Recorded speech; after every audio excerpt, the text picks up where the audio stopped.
A verdade é que provavelmente os ministros que o são não sabem latim e, portanto, não sabem o que é que etimologicamente significa ministro. A língua só funciona, ou só tem validade, quando está ao serviço de uma comunidade linguística. O português já foi no século XV, já foi a língua mais... não é? século XVI. Até século XVI, XVII era a língua, diz-se, a língua mais falada em todo o mundo. Pois. Mas há muitas outras palavras que são importadas desnecessariamente. Eu penso que o grande sonho de qualquer falante de uma língua é ter uma língua o mais simplificada possível. É uma imagem de marca do português, esta diferença entre o verbo ser e o verbo estar. Não. Eu posso dizer que o português é uma língua rica. Eu diria que o linguista, sobretudo quando estuda a língua nesta perspectiva diacrónica, tem muitas mais dúvidas do que certezas. Sim. Mas amor como primeiro nome, que, por exemplo, a palavra chaparro, a palavra bruxa, a palavra veiga, são a palavra broa, salvo erro, são palavras que já existiam antes dos povos latinos se instalarem na Península Ibérica. Será que as pessoas daqui a uns anos vão conseguir ler um texto onde apareçam estas expressões idiomáticas que já não são usadas? E a palavra saudade faz sentido que esteja associada à ideia de solidão, não é?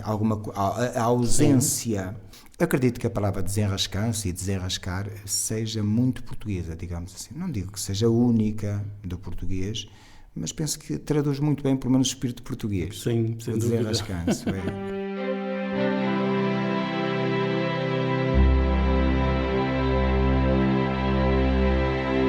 Bem-vindos a mais um podcast para bom entendedor. Eu sou Ricardo Ribeiro, tenho o gosto de ter comigo hoje António Pereira, que é professor no ensino secundário de português, mas tem um doutoramento pela Universidade de Minho em Linguística, não é? E nomeadamente linguista de português, não é? Linguista de ciências da linguagem. Não é? E continuas a colaborar e foste professor na Universidade de Minho durante bastante tempo também, portanto, sabes a potes disto. Alguma coisa. Alguma coisa. Não é? Portanto, se calhar até podíamos pensar, este saber a potes, tens alguma ideia de onde é que isto vem? É uma expressão idiomática e eu por acaso tenho um carinho especial por esta área de investigação, porque a minha investigação no domínio do doutoramento em Ciências de Linguagem fez-se muito no âmbito da fraseologia. A fraseologia inclui expressões idiomáticas, provérbios, frases feitas, etc. E não é fácil encontrar uma explicação etimológica, científica, digamos assim, para as expressões idiomáticas, porque elas têm uma história muito longínqua e, portanto, quando nós queremos encontrar a razão de algo que está distante, está muito distante, não é fácil. De qualquer forma, nós usamos a expressão apotes, saber apotes, chover apotes, quando queremos referir a alguma coisa em grandes quantidades. Sim. Vamos partir do princípio de que temos vários potes e, portanto, grandes recipientes que podem albergar volumes também muito grandes. Portanto, saber apotes é saber muito e chover apotes é chover em grandes quantidades também. Portanto, alguém lá em cima está a lançar potes está a lançar de água São para Pedro ou alguém por ele. É verdade que sim. E então, pronto... palavras de origem surpreendente, há alguma que tu corra? Sim, há sempre algo. O ser surpreendente depende de cada um de nós, claro, não é? Evidentemente. Mas, para uns por exemplo, é surpresa, para outros não. Quando se fala do Parvo como personagem... Do Parvo, personagem do Alto da Barca do Inferno, Gil Vicente, por exemplo, nós percebemos que aquele Parvo é parvo porque tem uma inteligência diminuída. Exato. E é realmente esse o sentido que se dá hoje à palavra parvo. Tu és um parvo, não é? Tu és um estúpido, tu sabes pouco, só fazes disparates. Mas a verdade é que no latim, a palavra é de origem latina, parvo significa pequeno, significava pequeno de estatura. Ora, estamos aqui a perceber que houve aqui uma evolução semática, uma alteração, e, portanto, o pequeno de estatura passou para pequeno de inteligência. E o culpado é o Gil Vicente? O Gil Vicente usou-a e usou muito bem. E aplicou a um indivíduo que era estúpido, se calhar ficou... de estúpido, mas que alcançou o paraíso. Claro, também. Então não seria tão estúpido. É verdade, e portanto ele disse algumas coisas acertadas. Alguns são falsos estúpidos, falsos parvos. Sim, claro, evidentemente. E mais alguma que te lembras? Olha, estou-me a lembrar, por exemplo, da palavra ministro. Nós atribuíamos à palavra ministro um sentido muito positivo, digamos assim, porque designa alguém que tem um cargo muito importante e que tem provavelmente também um vencimento muito importante e apetecível, mas a verdade é que a palavra ministro está relacionada com o latim, mais uma vez, com minus, que significa menos. E, portanto, etimologicamente, o ministro devia ser aquele que está ao serviço de uma espécie de criado, não digo criado, mas enfim, alguém que está a prestar serviços para outra pessoa ou para uma comunidade ou para um país. A verdade é que provavelmente os ministros que o são não sabem latim e, portanto, não sabem o que é que etimologicamente significa ministro. Mas deveriam saber, pelo menos, que estão ao serviço do povo, não é? Pois, deviam. E alguns saberão, essa consciência. Alguns saberão, esperemos que haja cada vez mais e que tenham essa consciência, porque não é fácil, não é?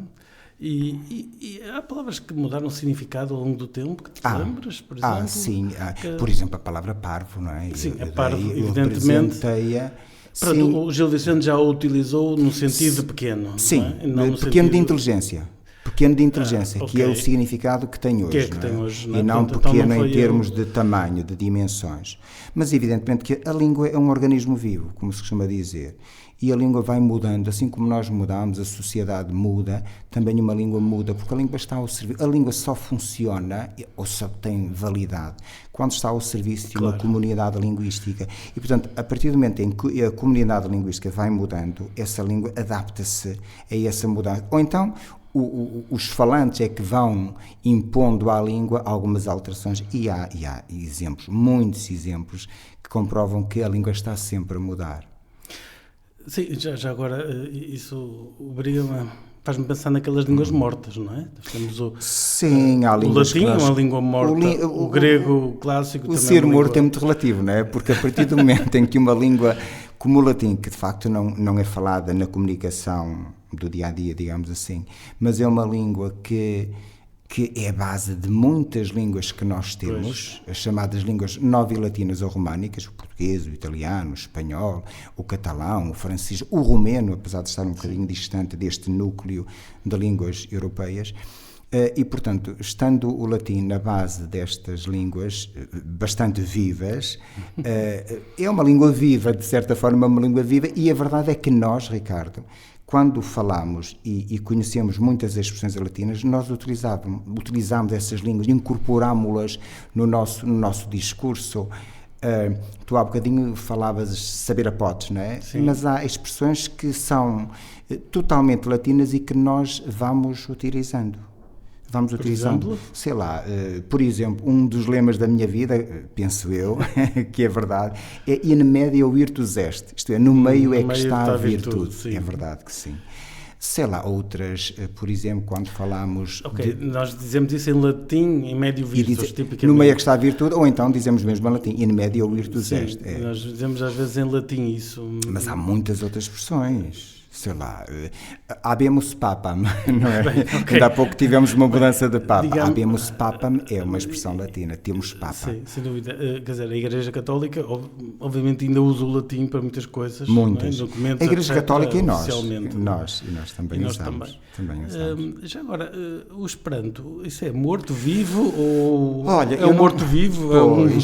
Não é que eu não perceba muito de Esperanto, mas a verdade é que eu penso que, e não estaria a dizer nenhuma asneira, eu penso que o Esperanto surgiu como uma possibilidade de se criar uma língua sem nação, digamos assim, que não mobilizasse interesses nacionalistas, políticos, regionalistas, e portanto uma língua afastada desses fatores que pouco têm de linguístico, ou quase nada têm de linguístico, e então tenta-se criar o Esperanto, mas a verdade é que eu acho que falhou o Esperanto por ser uma língua artificial. Sim.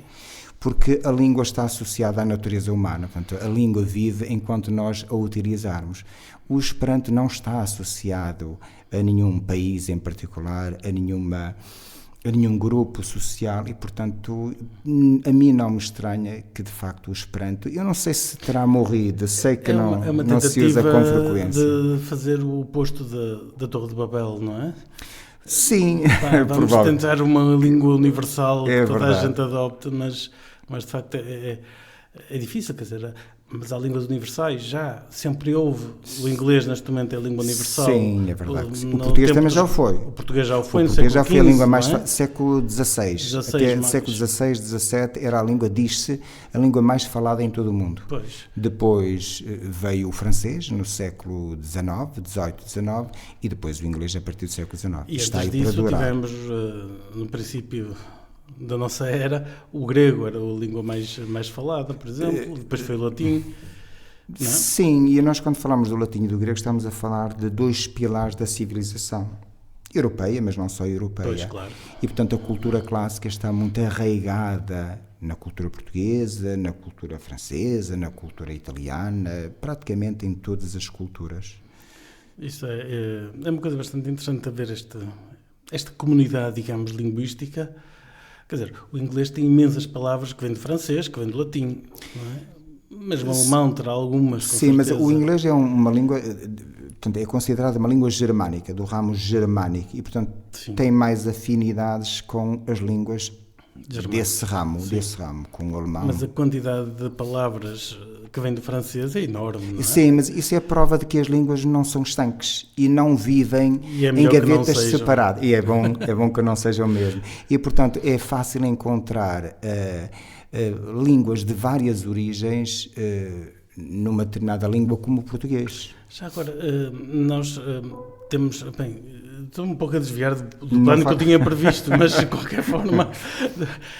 mas as coisas vêm-me à cabeça e uma delas é a importação de palavras estrangeiras aportuguesadas, muitas vezes, quando já existe um equivalente português. Não é? Os brasileiros parece-me que são particularmente pródigos nesse tipo de coisas, porque vão buscar ao inglês palavras, aportuguesam, digamos, uma palavra inglesa, quando já existe o equivalente em português. E nós também, sobre várias influências, vamos fazendo isso. O que é que tu achas disto? Isso é um fenómeno muito interessante. Se prova mais uma vez de que a língua é uma espécie de teoria dos vasos comunicantes. Não é? A partir do momento em que nós abrimos uma torneira e num vaso temos água quente e no outro vaso temos água fria, a água vai passando e se calhar no final de meia hora, ou não interessa o tempo, temos a água toda à mesma temperatura nas diversas fases. E realmente há esta teoria dos vasos comunicantes, digo eu. E nós, no português, temos muitas palavras de variadíssimas origens e, de facto, quando falamos de palavras que venham preencher uma lacuna lexical no português, de facto, ela é bem-vinda. Ela é bem-vinda. E o que acontece, o que se deve fazer, o que se faz habitualmente é, surge uma palavra, agora recordo-me, por exemplo, da palavra futebol. Nós sabemos que, penso que o desporto foi importado da Inglaterra. Sim. E, portanto, veio para Portugal com um nome estrangeiro, né? Com o nome inglês, sim, futebol, bola no, sim, pé. A partir do momento em que nós percebemos que a palavra tinha vindo para ficar, porque o desporto também não se iria embora, houve necessidade, não há propriamente um tempo estipulado para se dizer, ora, no final de um ano a língua entrou, esta palavra estrangeira entrou agora, daqui a um ano, se ela permanecer cá nos nossos usos linguísticos, temos que a portuguesar. Não há propriamente assim um prazo, mas há a consciência de que aquela palavra veio para ficar, tem forma estrangeira, evidentemente, dependendo da origem, mas há necessidade de a portuguesar. Eu não vejo nisso nenhum problema, mas vejo problema quando se utilizam, se vai buscar palavras inglesas, por exemplo, que é o mais frequente hoje em dia, enfim, aportuguesam-se essas palavras, mas já existe uma palavra para aquele termo. Agora ocorre uma palavra que por acaso é francesa, abajour, que também é usada em Portugal e penso que a palavra correta em português seria um corta-luz, provavelmente. Seria. Mas a verdade... Mas em inglês muita gente diz printar, se calhar, em vez de dizer imprimir, salvar, em vez de gravar. Não sei o que é que tu achas desta... Nós temos, de facto, várias situações em que a palavra que nós importamos, e na gramática e na língua chama-se empréstimo, essa palavra que é importada, do francês, do inglês, do italiano, etc., e de facto muitas vezes há palavras que são importadas e elas não são verdadeiramente necessárias porque não há nenhuma lacuna para preencher. Aconteceu com o futebol, aí sim, de facto nós precisávamos da palavra que designasse aquele desporto que era novo em Portugal, mas há muitas outras palavras que são importadas desnecessariamente, aparentemente de forma desnecessária. Eu estou-me a lembrar, por exemplo, de, sei lá, nós usamos e não há volta a dar, e a palavra veio mesmo para ficar na sua forma inglesa, o e-mail. Ainda houve uma tentativa para se usar a expressão portuguesa correio eletrónico, mas eu acho que praticamente ninguém diz correio eletrónico. A verdade é que isso é uma coisa muito técnica. Eu estou na física, eu estou a pensar, por exemplo, no spin do eletrão, que tem também uma formulação em português que é momento angular intrínseco, que para mim é tão complicada a expressão que spin é muito mais fácil de utilizar. Spin em inglês quer dizer uma coisa que não tem nada a ver, digamos que se eu traduzisse literalmente a palavra spin era rodar, por exemplo. Para mim é muito mais simples utilizar a palavra spin, e muito mais cómodo, muito mais prático, e é um termo técnico com um significado muito claro para um físico, claro, evidentemente. Não é? E portanto isso eu percebo que se faça, digamos, não é? Agora, quando já existe realmente... De facto, não faz sentido, não é? Termos uma palavra portuguesa e não a utilizarmos, substituindo-a por uma palavra estrangeira. Mas tu disseste aí, falaste aí de um aspecto interessante, que é a facilidade, a simplicidade da linguagem que nós utilizamos, ou dos termos particulares que nós usamos. E, de facto, uma língua evolui em função de vários fatores, e um deles é, de facto, a simplificação, isto é, e a economia linguística. E o português, e não é preciso até ir buscar palavras propriamente estrangeiras para percebermos que, na passagem do português antigo para o português atual, é isso que geralmente se verifica. Porque, sei lá, pegando numa palavra latina que pode, de facto, esclarecer aquilo que eu estou a dizer, a palavra ler, a palavra atual ler, era no latim legere. Ora, se compararmos a palavra latina legere com a palavra atual, nós percebemos que a palavra ler é muito mais curta. Então, ao longo dos tempos, à medida que se ia utilizando o chamado infinitivo do verbo legere, ela foi perdendo determinados fonemas, determinados sons, até se reduzir na palavra ler. Mas isto acontece na passagem do latim ao longo dos tempos até à palavra atual, mas até numa própria palavra portuguesa. Por exemplo, estou-me a lembrar da palavra estou. É impressionante nós ouvirmos as pessoas usarem a palavra estou, ou melhor, não usarem, porque em vez de estou dizem estou e já dizem estou. E portanto a palavra estou está-se a reduzir, portanto, estou é mais os lisboetas, não? Não serão só os lisboetas, eu penso que é um fenómeno transversal.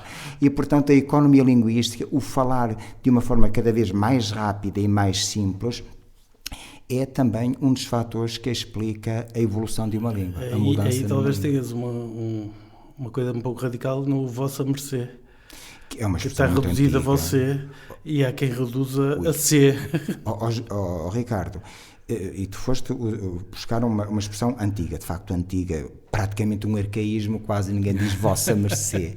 Mas eu vou buscar uma palavra, um pronome pessoal bem mais recente que o vós, até porque nós, quando conjugamos um verbo, independentemente do eu, tu, ele, nós, vós, eles, eu, tu, ele, ela, eu agora tenho mais cuidado e acrescento a forma feminina, nós, vós, eles ou elas, a verdade é que, apesar de nós enunciarmos assim um verbo, com todos estes pronomes, depois na prática, nós praticamente, no norte ainda vamos usando de vez em quando, mas de uma forma geral, os portugueses não usam o pronome pessoal vós, substituíram-no por vocês. Sim. Vocês fizeram em vez de vós fizestes. Sim. É também um exemplo que comprova que nós queremos simplificar. Eu acho que o ideal... Mas achas que vocês é mais simples do que vós? É mais simples, é claramente mais simples. Porquê? Porque o vós muitas vezes confunde-se em termos de conjugação, confunde-se com o tu. Tu andaste, vós andastes. Sim. E há muita gente que confunde as duas formas e diz tu andastes. Sim. E portanto estão a usar a segunda pessoa do singular, o tu, mas depois a forma verbal aparece no plural. Tu andastes. E é mais um problema para os falantes de português. Ora, eu penso que o grande sonho de qualquer falante de uma língua é ter uma língua o mais simplificada possível. Eu até, brincando um bocadinho com a situação, e porque o inglês já é muito simples, eu imagino um inglês que quer a sua língua ainda mais simples, a pensar que chatice, Porque é que é I do, you do, he, she, it does, we do, you do, they do. Podia que chatice aquele does, he, she, it does. Podia ser também do. E pronto, evidentemente que é um sistema muito mais simples do que o português, mas de facto o sonho de qualquer falante é ter um sistema linguístico que seja rápido e que seja eficaz e que permita a comunicação. Agora, eu tenho a ideia que o inglês é uma língua relativamente pobre em termos de vocabulário. Para dar um exemplo, o ser e estar, para nós são dois verbos diferentes, para eles um só verbo são a mesma coisa. Eles parece que não distinguem o ser do estar. O que é que tu pensarias Olha, disto? eu acho curioso o exemplo, porque quando eu ensino português a estrangeiros e nos deparamos com essa necessidade de diferenciar o verbo ser do verbo estar, eu percebo que é uma dificuldade, é claramente uma dificuldade. Porquê? Porque os nossos alunos, mesmo os que têm uma língua que não, língua materna que não o inglês, a verdade é que eu acredito que eles aprendam, por exemplo, português tendo muito em mente a estrutura do inglês. Isso nota-se, por exemplo, na colocação do adjetivo, coloca um adjetivo antes do nome. Pois. Nós também temos essa situação, nós temos pobre homem, mas temos homem pobre. Exatamente, diferente. Mas se nós contabilizarmos a situação em que o adjetivo é anteposto relativamente ao nome, nós percebemos que essa percentagem é relativamente pequena. A estrutura mais habitual no português é nome e depois adjetivo. Casa grande, homem inteligente, sim, rapariga bonita e não bonita rapariga, embora possa ocorrer. Mas então, relativamente ao exemplo ser-estar, os alunos em geral não entendem logo. Depois entendem. Porquê? Porque de facto estão muito habituados ao inglês e no inglês não há estar, neste sentido, não é? I'm sick, não é? Eu estou doente, sim, eu não sou a pessoa mais indicada para... Eu sou doente, não estou doente. Exatamente, mas nós dizemos, eu não sou doente, mas hoje estou doente. Claro. E os alunos vão-se apercebendo que o estar é uma espécie de ser, mas pontual. Sim. Durante um pequeno período de tempo, exato, eu sou. E, portanto, esse sou que tem validade durante um reduzido espaço de tempo, digamos assim, tem de ser transformado em estar. Eu, às vezes, para brincar, para que os alunos compreendam esta diferença, eu até digo, sobretudo às meninas, olha, Helena, se por acaso alguém te disser, tu estás bonita, Helena, hoje, tu respondes, eu não estou bonita hoje, eu sou bonita. Porque ser bonita é ser sempre bonita, é estar sempre bonita. Claro. O estar bonita é só naquele momento, porque tens uma roupa bonita, porque foste ao cabeleireiro, e eles vão entendendo, mas de facto é uma imagem de marca do português, esta diferença entre o verbo ser e o verbo estar. Não é só de português, penso eu, o espanhol sim, também deve ter, claro, mas estamos francês, agora não estou a pensar. Estamos a comparar o português sobretudo com o inglês, sim, não é? Pois. E esta é uma dificuldade dos estrangeiros quando aprendem português. Certo. E essas dificuldades, achas que se traduz numa maior dificuldade em explicar conceitos, por exemplo? Por parte do professor, quando a pessoa tem que explicar esses conceitos? Ou por qualquer pessoa que tenha que explicar, não é? Quer dizer, se nós temos mais riqueza de vocabulário, nós poderemos, a partir de explicar as coisas com mais precisão, os alunos, com mais detalhe. Tu há bocadinho falaste precisamente desta ausência de diferença, não é? Não existe este ser e estar como existe no português, não existe no inglês, mas isso, na minha opinião, não é propriamente uma prova de que o inglês é pobre. E não, quem sou eu para dizer que o inglês é pobre? Agora, eu posso dizer que o português é uma língua rica, sem dúvida nenhuma, isso sim. E os alunos apercebem-se. E, por exemplo, quando chegamos... Os alunos gostam muito de tentar perceber o que é que há de diferente no português. Esta é uma diferença, a diferença entre o verbo ser e o verbo estar. E depois há outras diferenças. Por exemplo, nós temos aquilo que se chama o infinitivo flexionado ou pessoal. Nós dizemos, eu vou à biblioteca para requisitar um livro, tu vais à biblioteca para tu requisitares um livro, ele vai à biblioteca, etc. Nós vamos à biblioteca para nós requisitarmos. Ora, parece que está provado que este elemento, este infinitivo conjugado ou pessoal não existe noutras línguas. Há quem diga, há alguns linguistas, que que existirá no húngaro fora do grupo das línguas românicas ou novo-latinas. Independentemente de existir ou não, a verdade é que é algo que diferencia o português da maioria das outras línguas, esta presença do infinitivo conjugado ou pessoal. Outra grande diferença, e os alunos têm dificuldade, sobretudo nos primeiros anos, é a colocação do pronome relativamente ao verbo. Pois. Porque mesmo os brasileiros colocam o pronome antes do verbo, portanto é em posição de próclise, não é? Aquilo é que chamamos os enclíticos. E então, eu te amo, nós também temos quando, por exemplo, a frase é negativa, eu não te amo, eu não te chamo isto ou aquilo, e os estrangeiros costumam colocar muito frequentemente o pronome antes. E, portanto, eles têm que se habituar, têm que se confrontar com uma língua em que o padrão mais habitual é a posição enclítica, isto é, primeiro o verbo e depois eu chamo-me António. Claro que depois na forma negativa eu não me chamo António, mas eles têm de se habituar a uma língua em que o padrão mais habitual é o verbo e depois o nome. E depois há outra coisa, só para terminar esta questão dos clíticos, há outro fenómeno que é impressionante, que é a possibilidade de nós colocarmos o pronome no meio da forma verbal. Aquilo que eu chamo uma sande. Porquê? Porque então nós temos a situação mais habitual, verbo mais pronome, eu chamo-me António, pronome mais verbo, eu não me chamo Ricardo, por exemplo, e depois temos ainda a possibilidade de colocar o pronome no meio, quando o verbo está no futuro ou no condicional. Por exemplo, Ricardo, tu dir-me-ás que eu estou enganado, mas garanto-te que tenho razão, tu dir-me-ás. Ora, esta é uma forma muito, muito estranha para a maior parte dos alunos, mesmo para os portugueses. Porque os portugueses têm dificuldade em usar, primeiro, em usá-la na fala, e depois, mesmo na escrita, também usam muito raramente. E é a tal situação chamada de mesóclise, meso no meio, Mesopotâmia, mesozó, grego. Meso, geralmente, este elemento significa no meio de, e mesóclise significa colocação do pronome no meio da forma verbal. Isso é tudo muito interessante, mas de facto para os estrangeiros, para os que não estão a aprender português, o próprio chamo-me ou não me chamo muda a forma simplesmente porque passa para negativo. Deve ser mesmo confuso, não é? Sim, é confuso. E os portugueses irão aos poucos e poucos adaptando a sua linguagem à forma como os estrangeiros falam, nomeadamente os brasileiros.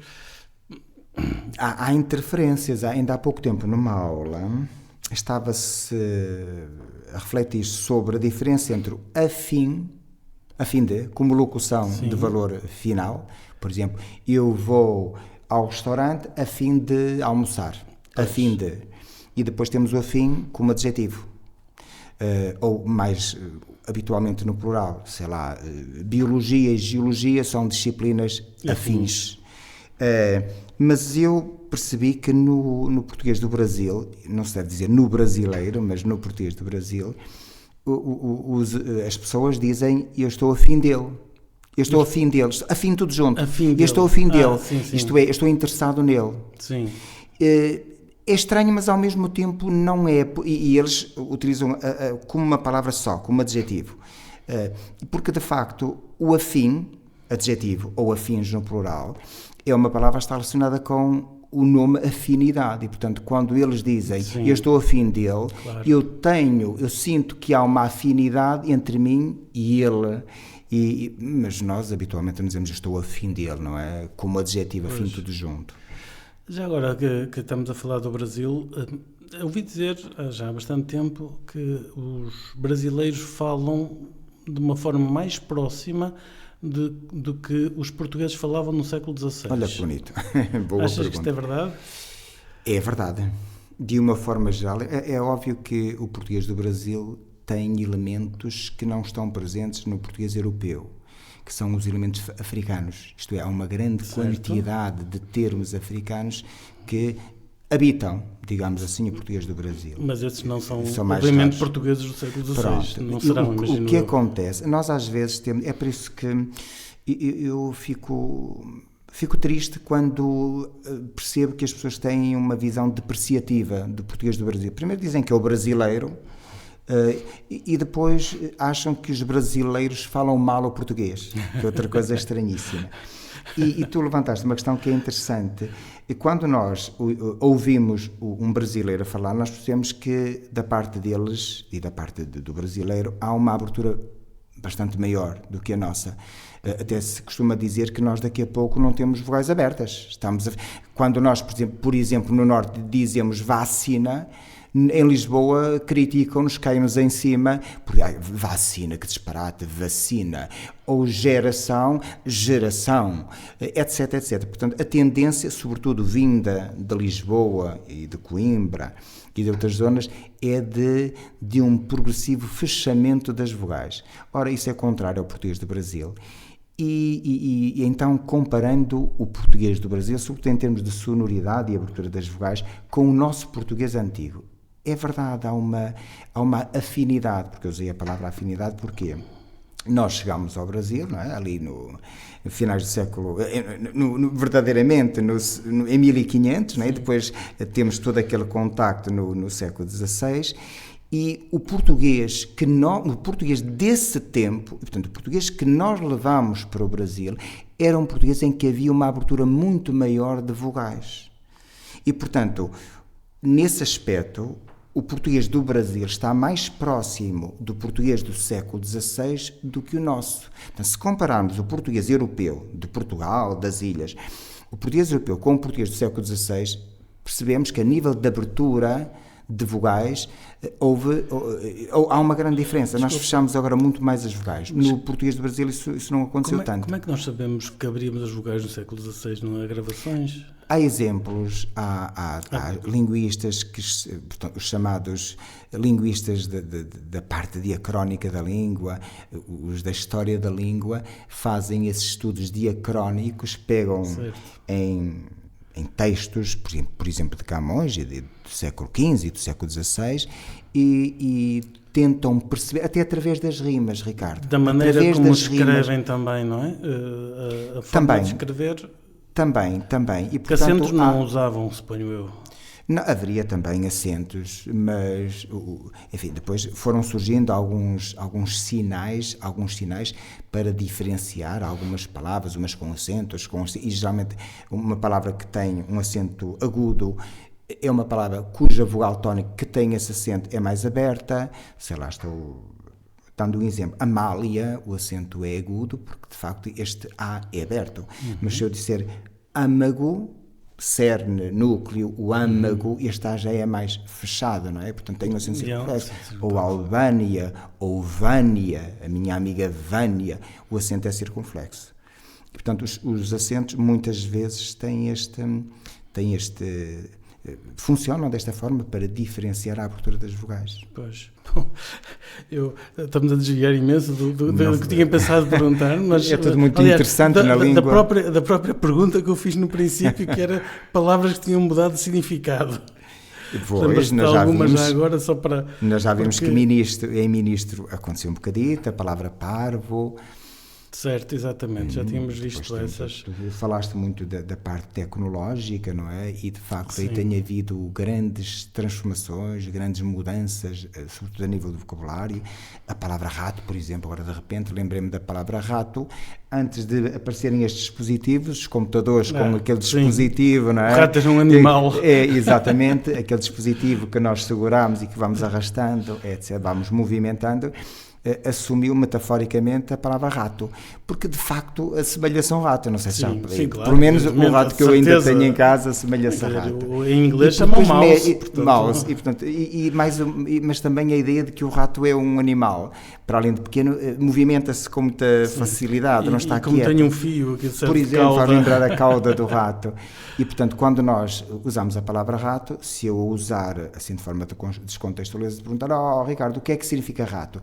Tu podes dizer, depende do contexto. Pois. Rato, se calhar em primeira instância é o nome de um animal, mas também pode ser o nome de um equipamento, de um pequeno equipamento associado a um monitor, etc, etc.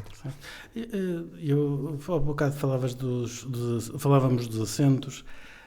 Agora, com este novo acordo ortográfico, há uma data de palavras que perderam consoantes que me parece que abriam a vogal anterior.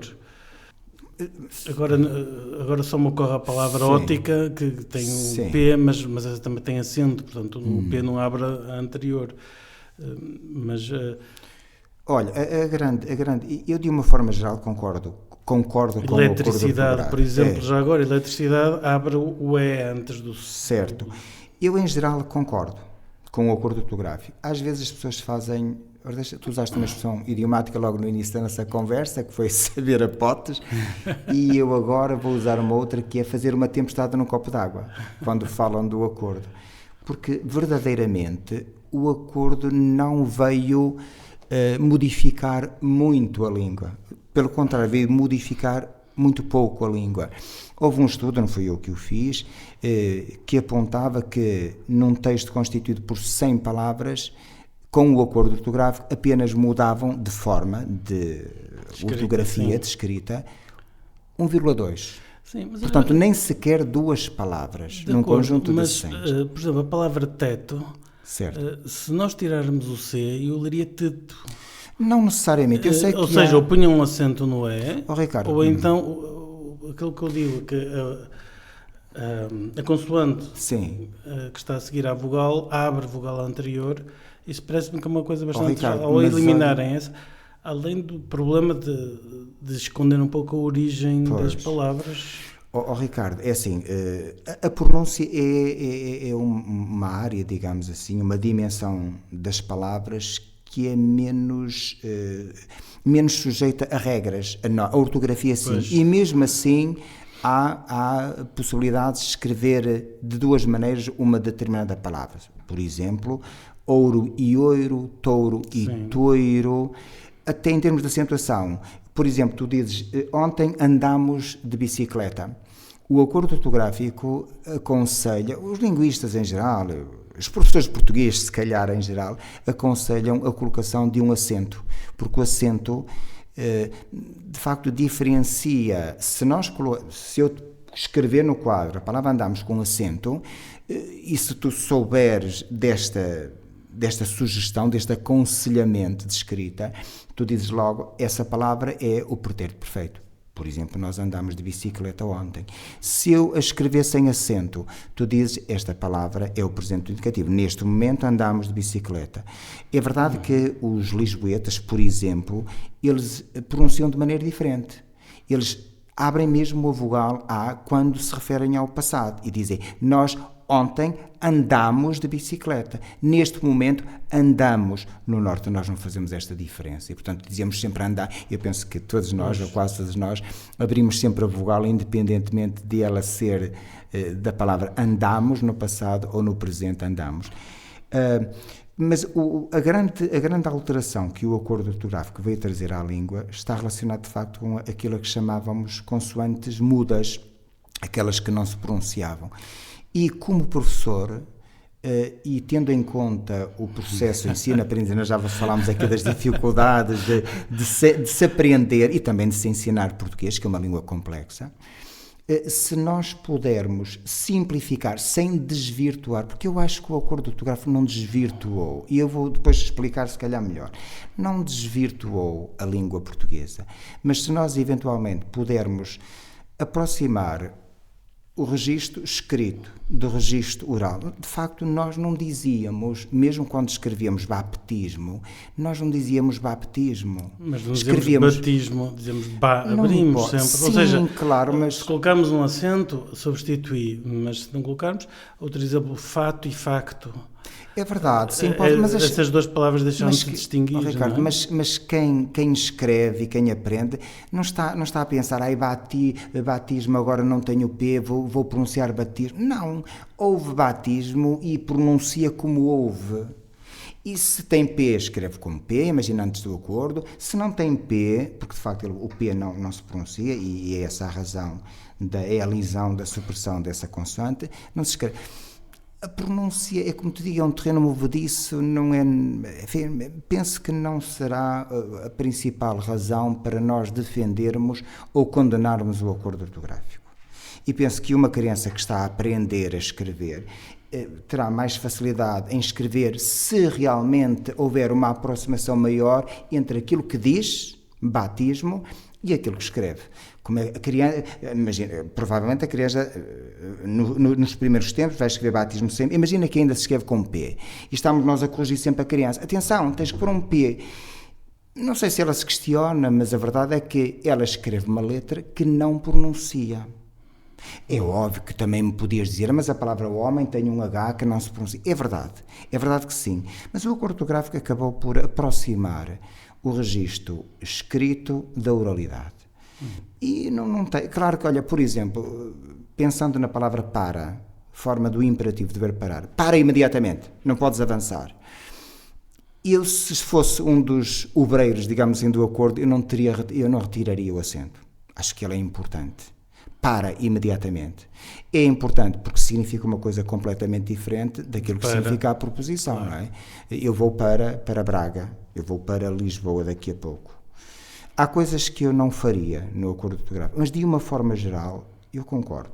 Acho que ele veio simplificar a língua. E a questão de perceber a origem das palavras, por exemplo, ótica, que vem do grego, creio eu. Claro, sim, Ricardo, mas electrão, além de que é uma coisa curiosa, mas em inglês escreve-se eletrão, digamos, com C, em espanhol também, em francês também. Mas por exemplo, eletrão... É difícil de perceber que Portugal se escreve de maneira diferente. Mas repara, quando nós ensinamos uma criança, nós não ensinamos à criança etimologia. Esta palavra veio do étimo latino, do étimo... Há ação antes do acordo ortográfico. Vem da actio, actionis do latim. Não ensinamos isso. Sim, mas se calhar, enfim, mas o ensino de uma criança se calhar não devia ser um critério, talvez. Ricardo, mas também se pensarmos assim, não podemos escrever de outra forma, estamos a retirar uma letra que até existia no latim. Mas se pensarmos assim, então escreveríamos como escreviam no século XII, ou no século XIII, ou no século XIV. A ideia que eu tenho é que eles escreviam tudo de qualquer maneira, para ser franco. Pois, exatamente. Agora há muitas mais regras agora do que havia no século XV, XVI. Sim, no século XIX. Falámos de regras quando apareceram as primeiras gramáticas, no século XVI, aí sim. E mesmo havendo... Olha, agora por falar em gramáticas, lembrei-me de uma coisa curiosa. Não sei se te interessa, mas prova de que há um desfazamento entre a língua usada e a língua que está inscrita nas gramáticas, nos dicionários, há um desfazamento, atualmente, mas houve sempre. Porque eu estou-me a recordar, por exemplo, de uma listagem de palavras do século V, VI, VII, não se sabe precisar qual o século, que se chama Appendix Probi. Supostamente um apêndice a uma determinada obra, elaborada por um gramático, embora se questione se foi mesmo assim ou não, mas supostamente elaborado por um gramático chamado Probus, portanto, o apêndice de Probus. E há lá, o que é que ele fez? Ele fez uma listagem de palavras, de pares de palavras, em que colocava a palavra supostamente correta, do latim, e a palavra que estava a ser usada pelo povo. E ele dizia, por exemplo, um dos pares de palavras é: diga-se, escreva-se, se possível, socrus e não socra, para designar aquilo que hoje chamamos sogra. O que é que aconteceu? Não havia uma forma, digamos assim, com aparência feminina para sogra, porque nós a partir de determinada altura, e os estrangeiros quando aprendem português, percebem-se de que as palavras terminadas em A são geralmente portuguesas. São geralmente femininas. E o povo se calhar começou também a sentir isso. E então, na cabeça das pessoas não instruídas, que não sabiam latim, não fazia sentido chamar socrus, que tinha uma terminação supostamente de masculino, a uma mulher. E então começaram a alterar a palavra e a dizer socra. O Probus, se foi ele que escreveu essa listagem, bem tentou trazer o povo para o caminho correto da gramática, mas não adiantou de nada, porque a palavra sogra atual derivou mesmo da forma que o povo inventou como forma latina. E a palavra senhor foi durante muito tempo, por exemplo, quando nós estudamos a poesia trovadoresca dos séculos 13, 14, 12 também às vezes, final do século XII, nós percebemos que a palavra senhora não existia. E, portanto, quando um trovador, quando um poeta se dirigia à sua amada, dizia minha senhor. Portanto, a palavra senhora ainda não existia. Certo. E pronto, e, portanto, a língua vai se alterando assim. Às vezes é o povo que força a mudança da língua. O povo é que é mais ordena na língua. Mas é mesmo isso.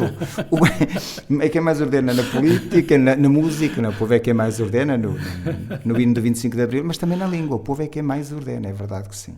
Olha, expressões idiomáticas portuguesas que te lembres, engraçadas. Há muitas engraçadas. De facto, há muitas engraçadas. Sei lá. Olha, expressões idiomáticas e outras expressões que estão fossilizadas na língua, isto é, que existem sempre assim acompanhadas uma palavra de outra, porque para falarmos de uma expressão idiomática temos que falar de um conjunto de pelo menos duas palavras e que tenham um significado idiomático, isto é, um significado que não é literal. Por exemplo, se eu disser, tu tens a dor do cotovelo, alguém que não domina a dimensão idiomática, portanto, um estrangeiro que está a aprender, ele até pode saber o que é dor e pode saber o que é cotovelo, mas muito seguramente não vai saber o significado de tu tens a dor do cotovelo.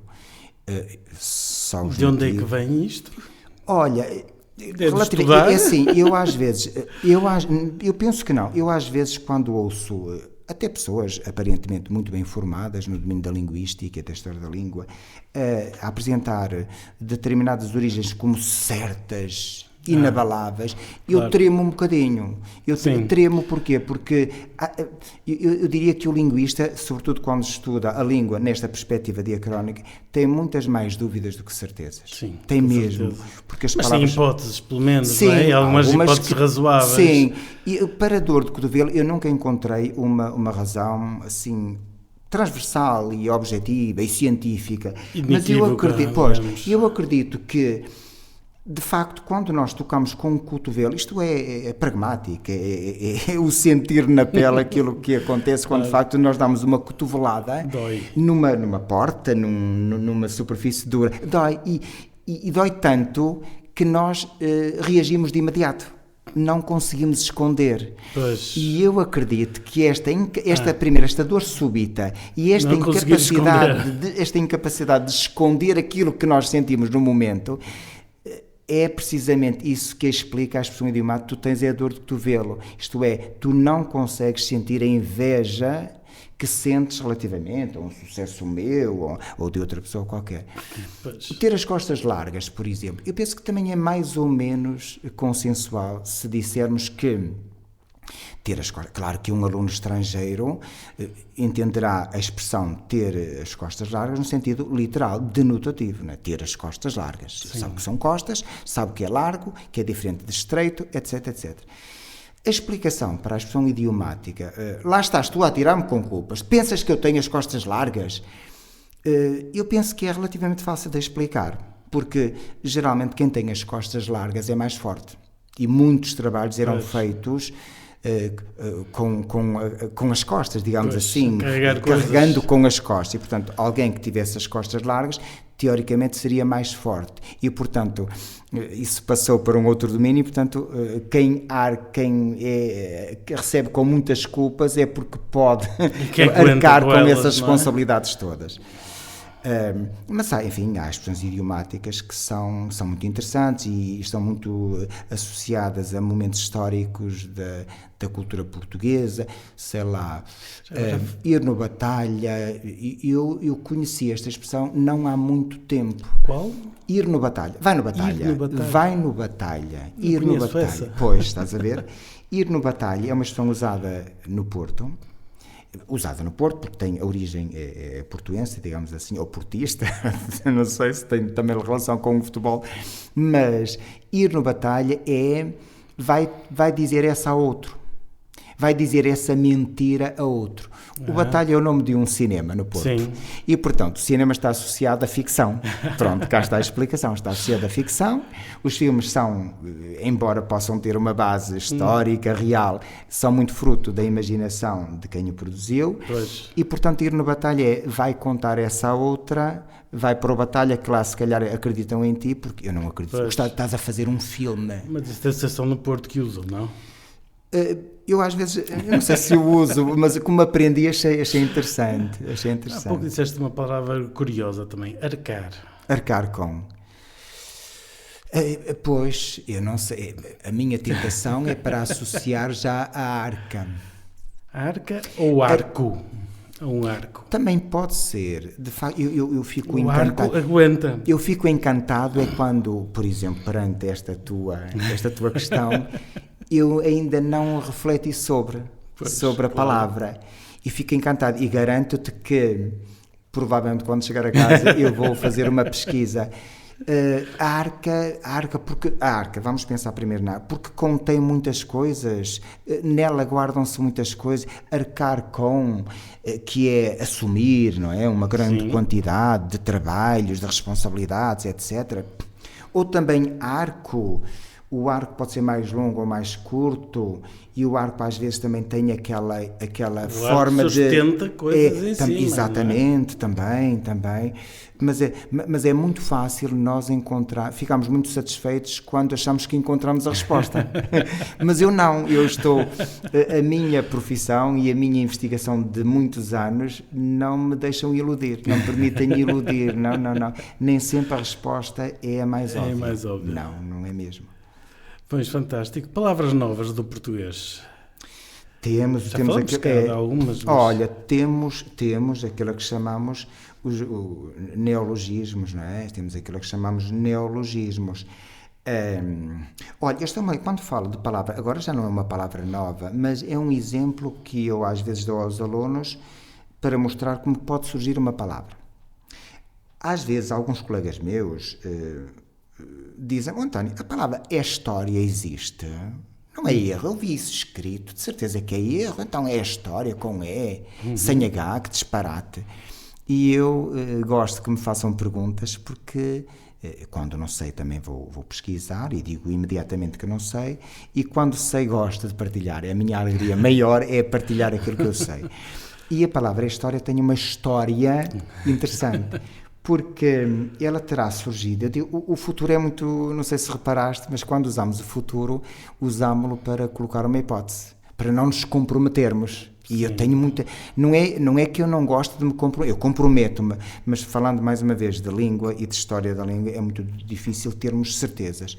Mas, neste caso, penso que poderei dizer com toda a convicção de que a palavra história surgiu com João Guimarães Rosa, um escritor brasileiro, que se deparou com esta necessidade de ter uma palavra que fosse diferente de história.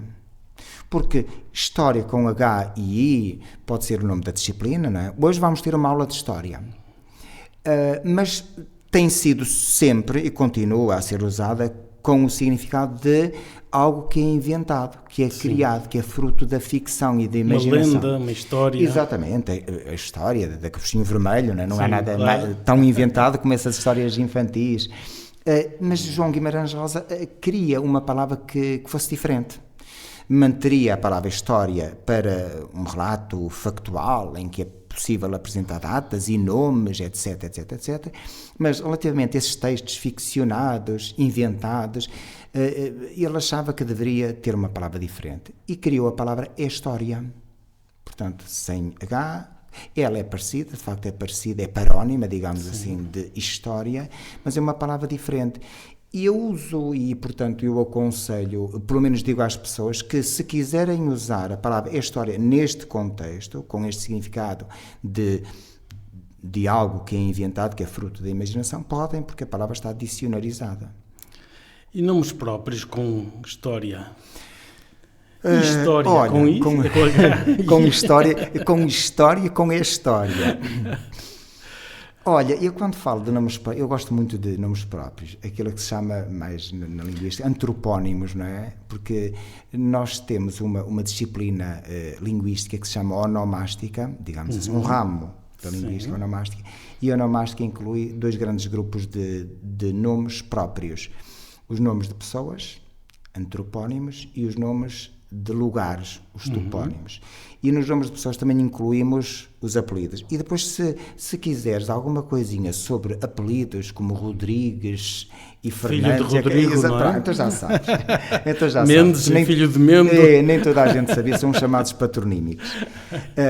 E, portanto, é interessante também a história dos nomes.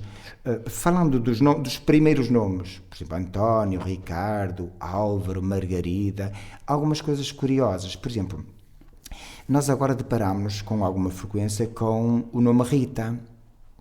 Eu acho que não há dúvidas, cá está outra vez eu jogar cautelosamente, eu acho que não há dúvidas se eu disser que Rita é a forma abreviada de Margarita. Certo. Margari. Evidentemente que a partir do momento em que cai a primeira parte da palavra Margarita, nós passamos a ter, mesmo que a gente pronuncie Margarita, evidentemente que no português uma palavra começada por R nunca poderá pronunciar-se R. Quando muito dizemos rato, não é? Ou Rita, mas Rita não. Ou é Rita ou é Rita. E eu penso que Rita será uma forma abreviada de Margarita. Depois, em termos etimológicos, eu às vezes digo que se nós todos soubéssemos mais etimologia, não colocaríamos, mas enfim, há nomes que não são muito simpáticos, tendo em conta aquilo que significam. As suas origens. Sim, por exemplo, a palavra Paulo, que é um nome muito corrente, não é? Paulo vem do latim Paulus, que significa pouco. Ora, quem é que gosta de se chamar pouco? Pouco o quê? Pouco ganancioso não seria mau, mas pouco inteligente, pouco solidário, pouco humano, já não seria muito agradável. Ricardo é de origem germânica. Sim. Ricardo, uma das coisas curiosas é que nós temos nomes, por exemplo, de origens diversíssimas em termos de língua. Temos, não é? Porque a nossa história da língua faz-se de muitos empréstimos, de muitas camadas. Mas curiosamente, germânica, há nomes que começou a ver, por exemplo, nos eslavos, que não têm paralelo aqui em Portugal. Ivan é João, não é? Sim, alguns nomes que são aparentemente muito diferentes e que têm um correspondente. Vladimiro. Nós também temos, eu penso que temos, sim, porque há nomes do Arco da Velha. Estou a usar agora uma outra expressão idiomática. Eu uma vez, no meu mestrado, eu fiz um trabalho sobre onomástica na poesia trovadoresca, sobretudo nas cantigas que querem mal dizer. E depois quis atualizar a temática da onomástica e pedi, penso que o engenheiro Antero, não sei se Antero... Bem, agora já não está aposentado, certo? Claro que está aposentado, mas foi ele que me forneceu uma listagem enormíssima de milhares de nomes, tendo como base, digamos assim, os alunos que eram no momento, no tempo desse engenheiro, alunos na Universidade de Minho, e também os anteriores, aqueles que tinham passado pela universidade, e portanto eram milhares mesmo. E qual foi o meu espanto? Quando vi como primeiro nome Amor, por exemplo, e Amado. Nós temos o Jorge Amado como segundo nome ou apelido, e portanto a coisa passa, não é? Mas Amor como primeiro nome, e eu até brinquei com a situação e imaginei-me amigo de um colega meu chamado Amor, e na rua Amor... nome masculino ou feminino?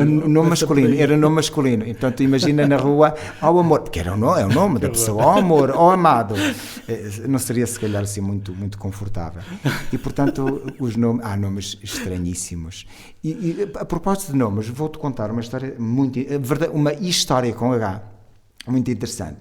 E está confirmada por um colega meu, portanto eu não duvidei dele, engenheiro civil, e ele contou-me que teve durante a universidade, penso que o conhecimento foi aí, portanto contactou com essa colega na universidade, uma colega que se chamava Prantilhana da Conceição, e depois os apelidos. E eu disse, Zé, Prantilhana da Conceição, mas a que propósito? O que é que aconteceu? Penso que ali, nos arredores de Coimbra, nasceu essa menina e o pai foi registá-la a Coimbra, à cidade. E então chegou lá e disse, olha, eu queria registar ou fazer o assento de batismo da minha filha. Muito bem, e como é que ela se chama? Prantilhana da Conceição, imagina, da Costa Antunes. E ele escreveu, Prantilhana da Conceição, imagina, da Costa Antunes. O que é que aconteceu? O pai da menina disse, prante-lhe aí Ana da Conceição. Mas dito assim de forma corrida, prante-lhe Ana da Conceição. E ele escreveu, Prantilhana da Conceição. Mas mesmo essa palavra prante usa-se no Norte. Prantar é uma forma, é uma variante de plantar. Planta aí. Sim. Prantar, a minha mãe, eu penso que às vezes dizia pranta. A pranta eram as couvinhas ou outros vegetais que se colocavam na terra e prantar era o mesmo que plantar. É a tal permuta das licas, o L e o R do português. Então, plante-lhe aí, nesse papel onde está a fazer o registro, plante-lhe aí Ana da Conceição. E ficou Prantilhana da Conceição. Eu não sei se há ainda mais uma historinha sobre nomes. Saramago não devia nunca chamar-se Saramago. É o próprio Saramago que conta que quando o pai dele foi fazer o registro, lá deu o nome, não é? José, disse-lhe o nome José e depois o respectivo apelido de família, e quem registou acrescentou Saramago. E porquê? Porque aquela família do pai, portanto, a família do pai de Saramago, eram conhecidos como os Saramagos. Saramago, que é também o nome de uma erva. Eu penso que até, não sei se no Alentejo, se chegou a usar para fazer uma sopa ou uma salada com Saramagos. Saramagos é o nome de um Porque aqui se chamariam Saramagos? Mas era o nome que se dava a essa família. Então, o que aconteceu é que acrescentaram o nome do menino, da criança, José, blá blá, Saramago. O pai do José Saramago e o próprio Saramago só deram conta que o Saramago tinha passado a fazer parte do nome quando, penso que em idade de entrar para a chamada primária, precisaram de um documento com o nome e qual foi o seu espanto quando viram José de Sousa Saramago. José de Sousa Saramago. Ele depois dizia na brincadeira, porque eu ouvi o Saramago várias vezes, fui assistir a várias apresentações, e ele dizia por graça que ainda bem que houve aquele engano, porque é muito mais original. É original e já não se via desprovido desse apelido, não é? Habituou-se a ele, nasceu com ele, digamos assim. Já agora, este nome germânico, Ricardo, de onde é que isso vem? Olha, vem de Rick, também é complicado estar a dizer, Ricaredo. Rick, poderoso significaria poderoso, e árduo. É daí que vem rico? Provavelmente virá, mas mais uma vez também não é fácil dizê-lo com toda a certeza. Agora, que Ricardo é de origem germânica, penso que não haverá dúvidas. Sim. E que poderá estar relacionado com o sentido de poderoso, portanto tu és um homem poderoso, pelo menos em termos etimológicos.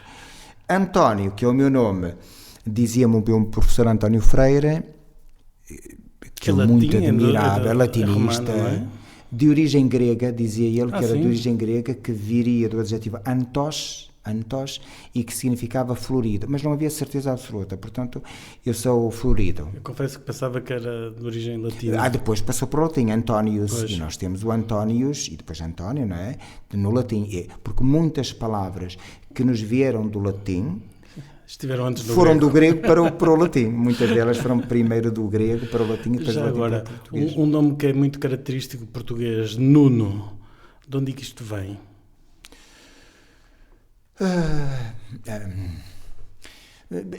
Eu não te sei dizer. É muito comum. Sim, não é dos nomes mais comuns. Não é como João, nem José, nem António. No departamento há três há muitos neste momento. Há muitos nomes. Olha, nós temos o Nuno Álvares Pereira. Portanto, eu posso dizer que não é um nome recente. Há nomes mais recentes e há nomes mais antigos. Falamos aqui de Ricardo, falamos de António, que são claramente nomes muito antigos. O Nuno, eu penso que teria utilização no latim, não sei dizer verdadeiramente a partir de quando é que ele passou a ser utilizado. Às vezes aparece a forma Nunes, não é? Mas como patronímico, portanto, filho de Nuno. Mas de facto Pedro não é. Nunes, exatamente. Mas não é um nome que figure com muita frequência nos textos mais antigos. Eu não me recordo, eu que estudei textos do século XII, porque quando se fala do português, fala-se de uma língua que terá nascido no final do século XII. Diz-se que até este momento o documento mais antigo, entendido como escrito em português, ou em galego ou português, é um documento brevíssimo, muito breve, de 1175, a Notícia de Fiadores.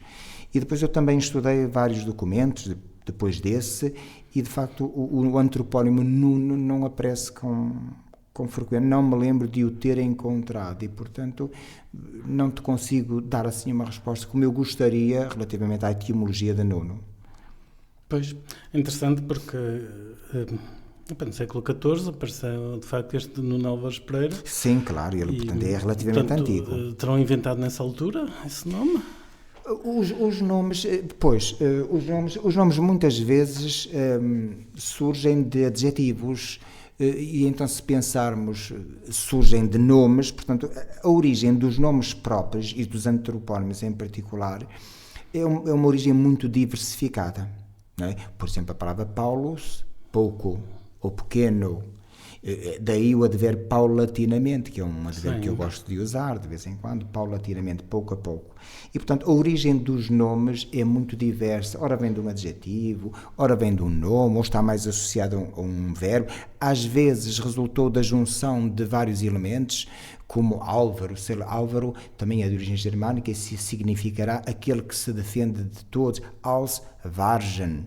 Als todo, Vargen, o que se defende, portanto, Vargen já seria uma forma verbal, e o todos uma espécie de pronome, etc. E, portanto, a origem é muito diversificada. Agora, nomes próprios de origem árabe, não temos algum? Olha, nomes próprios, nomes de pessoas, não é fácil encontrar. E eu acredito que quando nós damos um nome a um filho nosso, ou um familiar, nós temos muito cuidado, não é? Temos muito cuidado. E então, se conhecemos o significado etimológico da palavra, então escolhemos em função desse significado etimológico. Se o nome é nome de alguém célebre, muitas vezes é essa a razão que nos leva a escolher um nome próprio para alguém que nos é muito querido. Escolhemos é simplesmente Francisco, soa bem, não é? Por causa do Papa. Há muitas razões. Sim. Há muitas razões que nos levam a escolher um determinado nome, porque era o nome do avô, ou porque era o nome de uma figura muito importante na época, etc, etc. E por isso, como os árabes apareceram em Portugal como invasores, no século 711, no século VIII, depois de Cristo, evidentemente, eles foram invasores e deixaram bastantes palavras, sobretudo na área da agricultura. E sobretudo no Sul, não é? Porque e sobretudo no Sul. Portugal, exatamente, sobretudo no Sul. Daí termos muitas palavras como Alcântara, Albufeira, etc, etc. Muitas palavras, sobretudo, não se pode dizer que todas as palavras começadas por lugares, não é? Não. Bem, temos alface, por temos exemplo. Alface, temos... Cuidado que há palavras que não começando por al são de origem árabe. Por exemplo, a palavra arroz terá sido primeiro al-arroz e depois este el, porque o el seria o artigo. O arroz, imagina então, por exemplo, ou o algarve. O ocidente, o garve, qualquer coisa como o garve, o al seria o artigo. Sim, e o arroz, portanto, vem do al-arroz. Por causa do contacto do L com o R, o L ter-se-á transformado em R, daí que não digamos al-arroz, mas arroz com dois R's. Mas foram os árabes que introduziram o arroz em Portugal? Eu não sei se foram os árabes, mas a verdade é que, pelos vistos, o arroz está associado, teria sido cultivado mais intensamente pelos árabes. Não sei se seria conhecido, não te posso dizer se ele seria conhecido não antes da vinda dos árabes, não sei dizer. Sei é que a palavra arroz é tida como uma palavra de origem árabe. Certo. E, portanto, tem de ter uma ligação forte à cultura. E topónimos curiosos? Já falaste, olha, já falamos em Algarve. Pois, a Alcântara é a ponte, cá está, Alcântara, a ponte, e depois há nomes que às vezes até parecem... Então, Cantaria também virá do árabe. Como? Cantaria. Do quê? Do verbo cantar? Não, de pedra, de uma pedreira. Sim. Provavelmente. Cântaro, cantaria, mas não quero estar aqui a dar uma resposta com a qual não me sinto minimamente confortável. Mas às vezes brincamos com topónimos que têm nomes brejeiros, e tu provavelmente já os ouviste, não é? Até na televisão, como curiosidades, mas há outros que, não sendo propriamente brejeiros, são também curiosos. Sei lá, eu lembro-me de quando dei aulas em Salvaterra de Magos e eu e a Celeste, a minha esposa, fazíamos o percurso de carro, passávamos por muitas povoações, e uma que me ficou na memória era a Venda das Raparigas, por exemplo. E há de facto assim... Bem, Salvaterra de Magos. Esse nome já é estranho. De salvar a terra dos magos? Os magos que vêm aí? A palavra mago está muito associada a mágico, não é? Sim. E não sei se eventualmente terá alguma dimensão mais mágica, o Salvaterra de Magos, se fosse a palavra várzea, que também é muito frequente. O que quer dizer uma várzea? Várzea é um terreno fértil. Certo. É um terreno fértil. Veiga, nós temos o tanque da Veiga, aqui ao lado, não é? Mas qual é a origem? Muito interessante. Estas palavras, algumas palavras, há bocadinho falávamos do vocabulário português e das várias, não falámos das várias fases, mas eu fui dando a entender que não era fácil falar da etimologia e da origem das palavras, porque estamos a falar de uma língua que foi criada ao longo dos séculos, não é? E por várias aportações, por vários contributos, digamos assim. Mas as palavras mais antigas que se conhecem no português são as palavras pré-latinas, aquelas que existiam antes dos povos latinos invadirem a Península Ibérica. É possível reconhecer isso? Nem sequer havia escrita, pois não? Não, mas eu acredito que assim como se fala de civilizações tão antigas como os egípcios, sim, claro. não é? E fala-se com alguma certeza. Eu acredito chegaram cá antes dos judeus. Nessas ciências que estudam estes assuntos mais antigos e acredito no saber desses especialistas.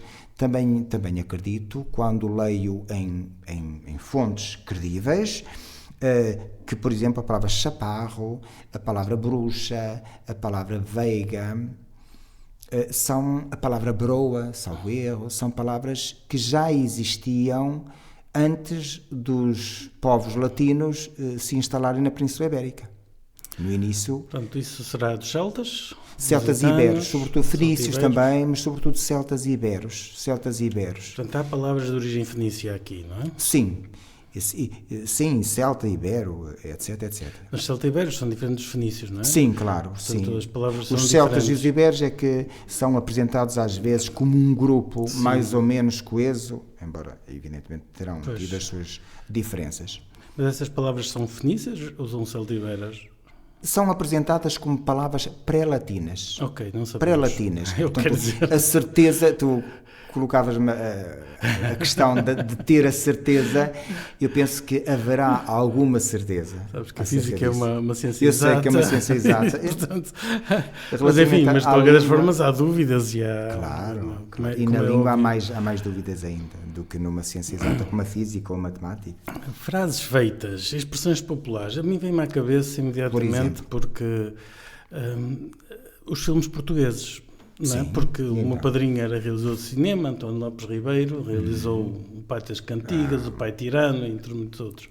Não é? E, portanto, há expressões que me parece que estão a desaparecer e que ao Evaristo tem escadista, Chapéus há muitos, este não é do meu padrinho, por acaso, é a canção de Lisboa, e muitas outras expressões deste estilo que estão a desaparecer, mas eles tiveram a sua origem nestes filmes, não? Pois, nós aí temos a possibilidade de identificar o momento em que essa expressão se vulgarizou no bom sentido, Sim. se alargou em termos Sim. de uso.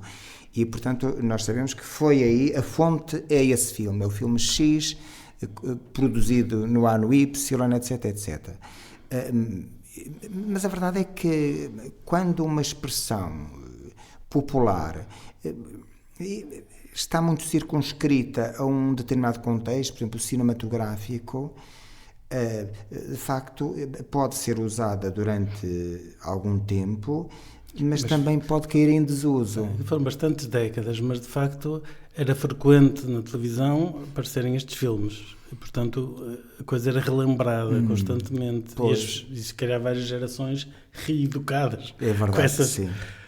Agora penso que se passam muito menos esses filmes e, portanto, é natural que as o contacto com essas não é? expressões vai-se atenuando. É verdade que há muitas expressões idiomáticas cuja origem até nem se conhece, não se sabe quando é que elas surgiram e em que situação é que surgiram e, no entanto, perduram. E perdurarão. Há palavras que têm uma vida mais curta, há palavras que têm uma vida mais longa, não é? E quem fala das palavras, fala das expressões idiomáticas. E há, de facto, ainda há pouco tempo lembrei-me, porque numa aula eu disse, eu tirava-lhe o chapéu. E eu fiquei com a ideia de que os alunos já não conhecem a expressão tirar o chapéu. E porquê? Porque se calhar o hábito de se usar chapéu e de se passar na rua por alguém importante e tirava-se o chapéu como uma prova de cortesia e de respeito por quem se cruzava connosco, o uso do chapéu está em desuso. O uso do chapéu está em desuso. Há muitas décadas. E essa pode ser uma razão para se perder o contacto com determinadas palavras ou com determinadas expressões. Será que as pessoas daqui a uns anos vão conseguir ler um texto onde apareçam estas expressões idiomáticas que já não são usadas? Têm que consultar, assim como nós vamos ao dicionário, tem de ser. Vamos ao dicionário. Perguntam ao ChatGPT neste momento? Ou perguntam ao ChatGPT, claro, o ChatGPT não sabe tudo, ninguém sabe tudo, não há nenhuma plataforma, nenhum livro, até falando de livros, eu não diabolizo nem endeuso o ChatGPT. Não, e a inteligência artificial é mais uma fonte poderosíssima de conhecimento, mas é preciso ter cuidado. Eu até digo aos alunos que mas isso pode acontecer com um livro. Às vezes é preciso ser muito especialista. Portanto, quem é especialista não precisa do ChatGPT para saber coisas sobre a sua especialidade. Já sabe. Geral, já claro. sabe. Mas eu para corrigir o ChatGPT, faço-lhe perguntas sobre domínios da minha especialidade, digamos assim, e apanho em falso o ChatGPT algumas vezes. Não, é não há normal, dúvida nenhuma. Mas nada é perfeito, é óbvio. Claro. Não. Agora, as coisas tendem a melhorar, não é? Sim, claro que sim. Palavras únicas de português que não têm tradução direta. Olha, Ricardo, se calhar vemos logo à memória a palavra saudade, porque claro. Nós dizemos que a palavra saudade é portuguesa, é única no mundo, e como é que vamos traduzir saudade? E a gente realmente até compreende. Nós também temos a palavra nostalgia, porque ela existe, nostalgia já é mais comum, digamos, já é mais transversal. Temos no francês nostalgia, temos no inglês, não é? Mas nós também temos nostalgia, e de facto nostalgia e saudade não são a mesma coisa, ou se são, não parecem, nós não os usamos da mesma maneira, não é? E pronto, então eu diria que a palavra saudade será uma palavra portuguesa por excelência. É uma palavra com alma portuguesa. Mas há outras. De onde é que ela veio? Como é que ela apareceu? Olha, eu por acaso já li algumas coisas sobre a origem da palavra saudade e não tenho bem presente as diversas explicações que foram aparecendo, porque elas são mesmo muitas e são dispares, são mesmo muitas. É muito antiga? A palavra é antiga, e o que me ficou na memória é de que a palavra saudade está muito relacionada com solidão. Solitude com solidão. E faz sentido. Porque nós temos saudade de alguma coisa que já não temos, Estamos órfãos dessa coisa, pelo menos, mesmo que venhamos a reaver a coisa, pelo menos quando temos saudades não a temos connosco, estamos órfãos dessa coisa, ou de uma pessoa, não é? Porque podemos ter saudades. Tenho saudades de tomar um café se estamos a viver no estrangeiro, e se apreciamos muito o café português, podemos dizer, que saudades eu tenho de tomar um café português. Ou de comer bacalhau, ou e também, evidentemente, saudades das pessoas. E a palavra saudade faz sentido que esteja associada à ideia de solidão, não é? A ausência. Mas realmente há várias hipóteses de explicação para a origem da palavra saudade. Isso implica a existência de um conceito que é só descrito por essa palavra, não é? E que se calhar os outros povos que não têm a palavra não têm. Os outros sentiram saudade. Claro que os outros também sentem saudade. Mas não conseguem dar-lhe um nome, se calhar, não é? Terão outros, pode ser uma perífrase, isto é, um conjunto de palavras. Pois, bem, escrever um poema inteiro. Estamos a falar da palavra saudade, não é? Uma palavra que tenha uma tradução mais ou menos direta, um equivalente, também um nome. E de facto aquilo que ocorre mais parecido é nostalgia, mas mais uma vez, nostalgia, sim, não é? É diferente. Mas mais uma vez percebemos que há diferenças. Pois. Uma outra palavra que é apresentada como única ou quase única é o desenrascanço, desenrascar, que ela traduz uma forma. Eu não gosto muito de dizer que os e o enrascado, não é? E o enrascado, já agora. Eu não gosto muito de dizer que só os portugueses é que são desenrascados ou enrascados, porque nós, quando convivemos com gente de outras nacionalidades, nós percebemos que há muito mais coisas a unir-nos do que a separar-nos. A fazer lembrar um bocado daquela canção do Rui Veloso, muito mais é o que nos une do que é aquilo que nos separa. É mais ou menos assim. E é verdade que há muitas coisas que nos unem, nós somos de carne e osso, todos nós sentimos frio, todos nós sentimos saudades, podemos ter uma palavra para exprimir, uma palavra diferente para exprimir este sentimento. Mas eu penso que há algumas coisas que são mais típicas de um determinado povo, que está provado que nós somos o povo dos últimos momentos, de nos guardarmos até à última. É verdade, estamos perante uma dificuldade enorme e faltam 2 dias, 3 dias para preparar uma exposição mundial, ou falta um ano, depende também da dimensão daquilo que estamos a preparar, e de repente, milagrosamente, a coisa aparece feita e bem feita. Nós somos de um desenrascanço, desenrascamos com uma perícia que deixa os estrangeiros de boca aberta. É verdade. Eu acredito que a palavra desenrascanço, depois também há aquela ideia do desenrasca-me aí, isto ou aquilo, não é? Arranja-me solução para. Acredito que a palavra desenrascanço e desenrascar seja muito portuguesa, digamos assim. Não digo que seja única do português, mas penso que traduz muito bem, pelo menos, o espírito português. Sim, sem dúvida. Desenrascanço, é. Palavras contam a história do mundo através da evolução do português.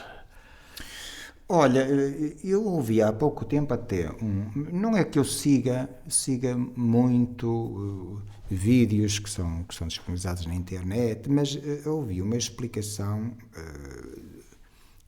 por parte de um estudioso, Marco Neves, que agora está na moda e tem feito alguns vídeos interessantes, relativamente à palavra laranja. Laranja. E ele dizia que a palavra laranja foi introduzida pelos portugueses no século XVI, foi trazida do Oriente. A palavra laranja. O fruto, para designar, não é? O fruto, e portanto, e o nome a acompanhar o fruto. A laranja doce, pelos vistos, haveria uma laranja amarga, portanto, a laranja doce, aquela que nós consumimos. Sim, existe. E o que é interessante é perceber que a palavra laranja e o fruto que a palavra designa, a laranja doce, ficou tão associada a Portugal que muitos povos começaram a usar a palavra laranja com formas que não é bem laranja, mas será com o nome de Portugal, melhor dizendo, associaram o nome de Portugal para designar, ou foram buscar a palavra Portugal para designar o fruto laranja, porque encontraram essa associação direta. A laranja chamam-lhe Portugal. Chamam Portugal. Por exemplo, na Roménia, pelos vistos, acontece.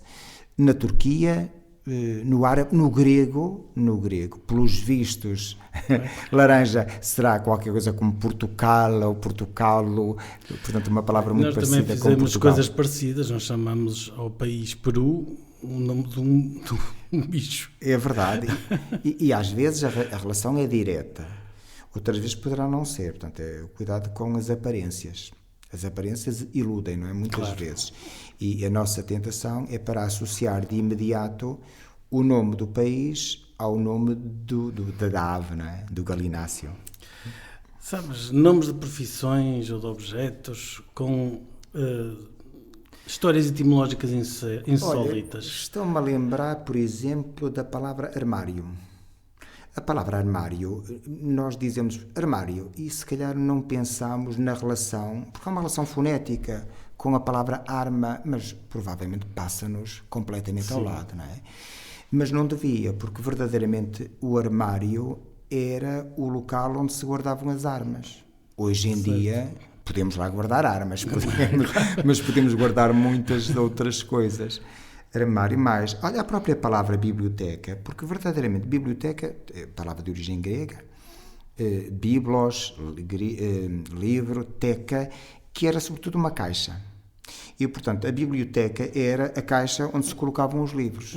Ora, as caixas tiveram de crescer muito, e de repente temos bibliotecas que são edifícios, já não são uma parte da casa, são edifícios completos. A Biblioteca de Alexandria, não sei como é que a chamariam nessa altura, não é? Mas... Pois, mas de facto houve esse alargamento, até em termos físicos, teve que haver um alargamento da palavra. Misturas e hibridizações linguísticas. Corre-te alguma... Que coisas criaram novas palavras? Olha, algumas palavras estão assim na moda. Embora eu não conheça, porque não uso a palavra metaverso, não é? Mas tu provavelmente até conheces muito melhor do que eu. Meta do grego. Vem do grego. Verso, e verso deve ser do latim, não? Ora bem, o que eu sei é que provavelmente temos na palavra verso uma forma encurtada de universo. É, portanto, uma espécie de truncação. Quer dizer, nesse contexto, sim. O multiverso pretende ser um metaverso, pretende ser para além do universo. Exatamente. Neste caso. Mas a palavra verso virá precisamente do universo. É uma forma encurtada, reduzida de universo. E, portanto, o metaverso é aquilo que está para além do universo real, físico. Mas a palavra universo é curiosa, não é? Também a composição de duas palavras, não? Uni e verso? Tentação para dizer que temos aí unus, unidade, e pois... É muito arriscado. Estar assim de repente. Mas acredito que a palavra universo esteja associada à ideia de unidade. Pois. Acredito mesmo. Unidade, de unidade. Claro. Agora, o que me causa maior estranheza é o verso, porque eu conheço o versos do latim, que era, ora deixa ver se eu me lembro, era o movimento do arado. E quando havia uma pedra, quando o arado estava a sulcar a terra, ele saía do seu local e às vezes até invertia a posição. E, portanto, quando nós usamos a palavra verso na própria poesia, é essa linha que depois termina, passa a outra, etc. E verso remeterá para essa linha, para esse suco. Agora, será que é essa palavra que está presente em universo? Eu acho que tu vais sair daqui e vais ter que começar a investigar algumas coisas. Isto é mesmo um poço sem fundo. Claro. É mesmo um poço sem fundo. Mas olha, se é um poço sem fundo, então a mim parece-me que temos que voltar e continuar com esta conversa noutra altura, com muitas mais palavras, se calhar, engraçadas que vamos encontrar por aí, não é? Se calhar ficamos por aqui, está bem? Muitíssimo obrigado por teres vindo, não é? Até à próxima, então.